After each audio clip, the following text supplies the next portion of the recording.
జై తెలుగు పార్టీ మళ్ళీ దాని వ్యవస్థీకృతంగా రిజిస్ట్రేషన్ అదంతా ప్రాసెస్ స్టార్ట్ చేశారు. అదంతా వాళ్ళ ఎన్నికల కమిషన్ సైట్లో ఉంటుంది. అది వాళ్ళ ప్రాసెస్లోనే ఉంది. వాళ్ళు నాకు అది పంపించాలి అంతే. వచ్చే ఎన్నికల టైంకి అది మీరు వచ్చే ఎన్నికలు ఒక నెల 2 నెలల్లో చెప్తానండి. ఈ ఎన్నికలు ఇది ఫలితాలు అయిన తర్వాత ఒక నెలలో వచ్చేస్తుంది. అది వచ్చేస్తుంది. సో అప్పటి నుంచి మీ జై తెలుగు పార్టీ అధికారికంగా ఎలక్షన్ కమిషన్ ముద్రతోటి మీరు రంగంలో ఉంటారు.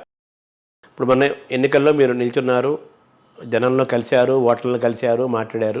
మీకు మొన్న స్పందన ఎలా వచ్చింది? మీ పార్టీ అంటే మీకు ఓటర్ల నుంచి స్పందన, ప్రజల నుంచి ఎటువంటి స్పందన వచ్చింది మీ నియోజకవర్గంలో? మాకు 29వ తారీఖు నాడు గుర్తు ఇచ్చారండి.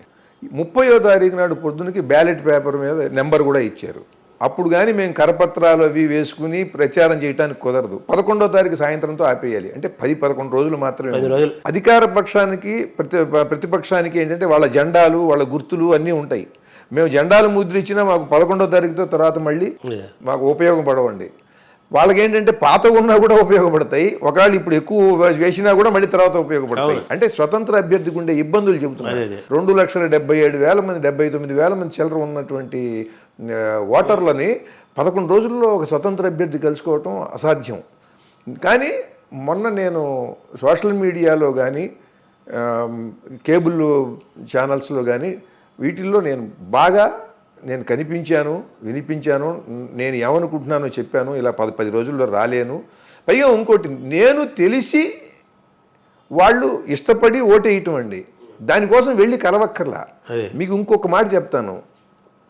ఈ ఎన్నికల వ్యయం ఉంది చూసారా, ఇదంతా కూడా ఒక దుర్మార్గం, ఒక దుబారా.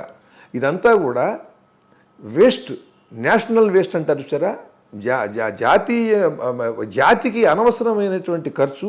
జాతీయంగా ఇది ఒక ఉపద్రవం కింద లెక్క ఈ డబ్బంతా. అయితే ఈ ఖర్చు పెట్టిందంతా ప్రజలకు వెడుతుంది. రకరకాల మార్గాల్లో అనేక వృత్తుల వాళ్ళకి ఆదాయం వస్తుంది. కానీ వీళ్ళు చేస్తున్నది తప్పు. 40 లక్షల కంటే ఖర్చు పెట్టద్దు అంటుంది ఎన్నికల కమిషను. ఇది నామినేషన్ వచ్చిన దగ్గర నుండి ఎన్నికల ఫలితాలు వెలువడేంత వరకు దాదాపు 40 రోజుల వరకు వీళ్ళు చేసిన ఖర్చు 40 లక్షలు ఉండాలి. చూడండి, 40 రోజుల వరకు మీరు చేసే ఖర్చు 40 లక్షలు ఉండాలి. మీరు మొట్టమొదటి రోజున 10,000 మంది ఊరేగింపుతో వెడుతున్నారు. ఎంత అవుతుందండి? ₹1,00,00,000 తక్కువ అవుతుందా? ఎంత దుర్మార్గం అండి ఇది. ఎన్నికల కమిషన్ ఏం చెబుతోంది, మీరేం చేస్తున్నారు? ఒక్కడికి చిత్తశుద్ధి ఉందా? ఏ అభ్యర్థి అయినా సరే, అధికార పక్షం వాడైనా సరే, ప్రతిపక్షం వాడైనా సరే, 40 లక్షలు ఖర్చు చేసి నీకు దమ్ముంటే రాజీనామా చేసి రండి ఎన్నికలకు వెడదామని వీళ్ళు ప్రకటిస్తూ ఉంటుంటారు, అసెంబ్లీలో అరుస్తూ ఉంటారు కదా. మీకు దమ్ముంటే 40 లక్షల్లో మీరు ఎన్నికల దీనికి మీరు రండి, ఎన్నికల పోటీకి 40 లక్షలు ఖర్చు చేసి నేను వస్తాను, ఎవరినన్నా సరే నేను ఓడిస్తా. మీరు ఆ 40 లక్షల లోపే ఉన్నారా మీరు? అంతేగా. నేను అసలు అంత కూడా ఎక్కడ ఖర్చు పెట్టగలను నేను. ఇంకొకటి మరి చెప్తానండి మీకు. ఎన్నికల్లో జరగవలసింది ఏమిటి ప్రక్రియ? మాశర్మ గారు నుంచుంటున్నాడు, జొన్నవిత్తులు గారు నుంచుంటున్నాడు, వెంకటేశ్వర గారు నుంచుంటున్నాడు. తెలిసింది కదా. తెలిసిన తర్వాత మీకు ఎవరికి వెయ్యాలో నిర్ణయించుకునేది ఓటరు. దానికోసం మీరు ఒక ప్రచార రథం, నేను ఒక ప్రచార రథం, నా వెనకాల ఒక 500 మంది, మీ వెనకాల ఒక 300 మంది, ఇంకో ఆయన వెనకాల 400 మంది. నేను వెళ్ళిన వెంటనే వాళ్ళు వస్తారు, అరుపులు కేకలు, మాకు ఓటేయండో మాకు ఓటేయండో అని. ఇది ప్రజలకి అసౌకర్యం అండి. రోడ్ల మీద అసౌకర్యం, ట్రాఫిక్కి అనవసరమైన రద్దీ, అనవసర అసౌకర్యం. అంటే ఈ ఫార్మేట్కి అలవాటు చేశారు, అలవాటు అయిపోయారు కదా. దీన్ని బ్రేక్ చేయాలి. నేను ఓటర్ కూడా డబ్బులు తీసుకునే పరిస్థితి, ఇచ్చే పరిస్థితి వచ్చేసింది కదా. అది తర్వాత పెడదాం, అది తర్వాత మాట్లాడదామండి. ముందు అసలు అభ్యర్థి చేసేటువంటి దుర్మార్గాల లిస్టులో పెట్టుకుంటే మనం ఇది ఎందుకు చేస్తున్నారు ఖర్చు? ఎంత ఖర్చు చేస్తున్నారు మీరు? 40 లక్షలుగా వాళ్ళు చేయమంది కోట్లలో ఉంటుంది. మీకు జెండా పట్టుకుంటానికి ఎవరు వస్తారు? అసలు మీ గుణగణాలు తెలిస్తే ఎవడన్నా సరే ఒకడొచ్చి జెండా పట్టుకుంటాడా మీరు డబ్బులు ఇవ్వకపోతే?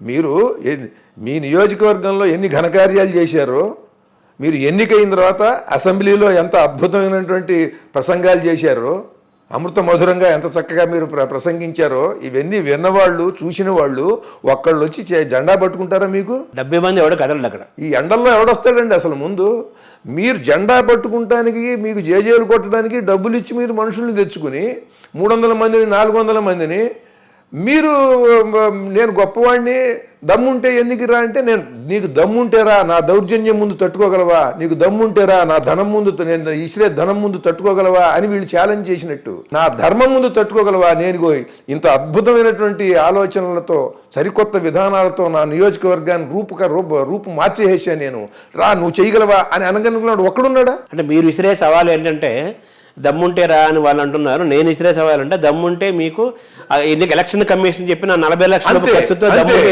ఎన్నికల కమిషన్ చెప్పింది నరా, ఉన్నత విలువలతో పోటీకి దిగరా, 40 లక్షలే ఖర్చు చెయ్యరా, దమ్ముంటే ధర్మంతో ఎమ్మెల్యే అవ్వరా, ఎన్నికల కమిషన్ చెప్పింది నరా, ఉన్నత విలువలతో పోటీకి దిగరా. మా నాయకుడు ఇలా చేస్తాడు, మా పార్టీ ఇలా చేస్తుందని చెప్పడమే తప్ప, నువ్వు నీ స్వతంత్రమైన ఆలోచనతో నేను ఇది చేశాను, ఈ నియోజకవర్గానికి ఇది కావాలి, నేను ఇది చేశాను, ఇది చేస్తాను అని చెప్పేవాడు ఎంతమంది ఉన్నారు? కనుక స్వతంత్ర అభ్యర్థులు చెప్తున్నానండి, సమాజం మీద కాస్తో కూస్తో ప్రభావం చూపించగలిగి వాళ్ళ రంగంలో మంచిగా జీవితాన్ని గడిపిన వాళ్ళు 175 నియోజకవర్గాల్లో వివిధ కులాల్లో 100 కులాల పైగా ఉన్నటువంటి మేధావులు, విద్యావంతులు వీళ్ళు నిలబడితే ఈ అధికార పార్టీ అభ్యర్థులు, ప్రతిపక్ష పార్టీ అభ్యర్థులు తేలిపోతారండి. ఆ రోజులు వస్తాయి అంటారు. ఆ రోజులు రావాలనే నేను ప్రారంభించింది, ఇది వస్తాయంటారు. మీకు ఆ విశ్వాసం ఉంది, అంతే కదా, ఆ విశ్వాసంతోనే మీరు ఒక అడుగు మొదలు పెట్టారు. అవును, అదే కదా. ఇంకోటి, నేను అడుగు మొదలు పెట్టాను, ముందుకు ఎడుతున్నాను. అది ఎంత జరిగినా నా జీవితాన్ని ధన్యం చేసుకునేందుకు ఇది ఒక యోగ సాధన. ఈ రాజకీయం, రాజవిద్య, రాజగుహ్య యోగం నాకు నా యోగ సాధన. ఇది జరిగింది ప్రజలకి మంచి జరుగుతుంది, లేదు నా సాధన నాకు ఉంటుంది. తెలుసుకున్నవాడు తెలుసుకుంటాడు. ఎప్పుడు ఇంకొకటి, ఒక్క రోజులో రాత్రికి రాత్రే అద్భుతమైనటువంటి మార్పు రాదు. అట్లా మార్పు తెచ్చిన వాళ్ళని కూడా ఏమన్నా గౌరవిస్తున్నారా? ఎంత ఇష్టం వచ్చినట్టు మాట్లాడుతున్నారు. దేశానికి పరమాద్భుతమైన సేవలు చేసిన వాళ్ళని, చేస్తున్న వాళ్ళని ఎలా మాట్లాడుతున్నారు, వాళ్ళనే పడేయాలని ఎలా చూస్తున్నారు. మరి నేనెంత అండి, నేను ఒక మొలకని. కానీ ఈ మొలక, ఇది నా ఆలోచనలు మాత్రం కల్పవృక్షం అవుతాయి. మహావృక్షము కల్పవృక్షము తప్పకుండా. ఎందుకంటే ప్రతి ఒక్కడూ కూడా దీన్ని అనుసరించి తీరాలి. దీనికి వేరే ఇవాళ చెప్పండి, 175 మంది అభ్యర్థులు ఉన్నటువంటి, శాసనసభ్యులు ఉన్నటువంటి ఈ రాష్ట్రంలో, ఆంధ్రప్రదేశ్లో ఒక 125 మంది వివిధ కులాల వాళ్ళు వచ్చారనుకోండి, మీకు ఈ కులాల మధ్యన సామరస్యం రాదంటారా? ప్రత్యేకించినటువంటి కులాల డామినేషన్ ఉంటుంది, ఆధిపత్యం ఉంటుంది. ఆధిపత్యం ముందు పోతుందిగా. ఆధిపత్యం తొలగిపోతే ముందు వీళ్ళ ఐకమత్యం ఏమిటి, వీళ్ళకున్న జ్ఞానం ఏమిటి, వీళ్ళందరూ కలిసి ఏం చేస్తారనే తర్వాత ముందు ఆధిపత్యం అనేది తొలగించేస్తారు. ఎన్నికల్లో ఈ డబ్బు పాత్ర కూడా తగ్గితే అప్పుడు సంస్కరణ దాంతోనే మొదలవుతుందని కూడా మీ నమ్మకం. తగ్గిపోదు. ఇప్పుడు ఈ కులాల వాళ్ళందరూ ఇంతంత డబ్బులు పెట్టలేదుగా. 100 కులాల వాళ్ళు వచ్చారు. ఒక డప్పు కళాకారుడు వచ్చాడండి, ఒక పౌరాణిక నాటక రంగస్థలంలో ఉన్న అద్భుతంగా పద్యం పాడే ఉంటాడు, బోళ్ళంత ప్రభావం చూపించగలడు, మంచివాడు, కాస్త చదువుకుంటాడు, వేద పండితుడు, బ్రహ్మాండమైనటువంటి పిహెచ్డి చేసిన వాళ్ళు ఉన్నారండి. అటువంటి ఒక వేద పండితుడిని పెట్టండి. వీళ్ళందరూ డబ్బులు పెట్టలేరుగా. దీనివల్ల ధన ప్రభావం కూడా తగ్గిపోతుంది, ధర్మం పెరుగుతుంది. ఇప్పుడు ఉంది మీకు ఉదాహరణకి, ఓ పరిపూర్ణానంద స్వామి, ఓ పాలపర్తి శ్యామలానంద ప్రసాద్, ఒక జొన్నవిత్తులు రామలింగేశ్వరరావు, ఇవాళ ముగ్గురు నిలబడ్డారండి. వీటిలో ఈ ధన ప్రభావం లేకుండా ప్రత్యేకించినటువంటి ఈ రకమైనటువంటి వాళ్ళు చేసేటువంటి పనులన్నీ చేయలేని వాళ్ళు. ఈ ముగ్గురు అసెంబ్లీలోకి వెడితే మీకు మిగతా వాళ్ళకి వీళ్ళకి తేడా కనిపించదా? మీకు తేడా ఉంటుంది. వెళ్తారా అన్నది కదా ప్రశ్న. వెళ్ళాలని వాళ్ళకి ఎందుకు ఓటు వేయాలని కూడా ఒక వర్గం ఉంటుంది. అట్లా కాదు, మీకు వెళ్ళాలి అని నా సంకల్పం. ఇలా నేను అనేది, ఇలా ఒక 100 మంది చేరారనుకోండి, ఇలా ఒక 100 మంది అసెంబ్లీలో చేరితే చరిత్ర మారిపోతుంది. దానికి ముందు ఒక నమూనాగా మేము నిలబడ్డాం. ఇప్పుడు గెలుపు ఓటములు అని అంటారా? మహా అద్భుతమైనటువంటి త్యాగాలు, సేవలు చేసిన వాళ్ళనే ఓడించినటువంటి పరిస్థితి సమాజంలో. ఎందుకంటే దుర్మార్గులు అలా వంచన చేసేస్తారు.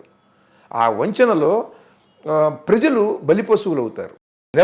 నిలబడ్డ వాళ్ళం కాదు, గుర్తుంచుకోండి. మీరు దెబ్బతిన్నారు కదా అని అనుకుంటారేమో, మీరు బలి అయిపోయారు. మేం కాదు, మాకు అన్నీ తెలిసే మేము దీంట్లో నిలబడ్డాం. మా నిరసనని, ప్రతిఘటనని తెలియజేయటం కోసం నిలబడ్డాము. ప్రజలు వాళ్ళు వంచింపబడతారు.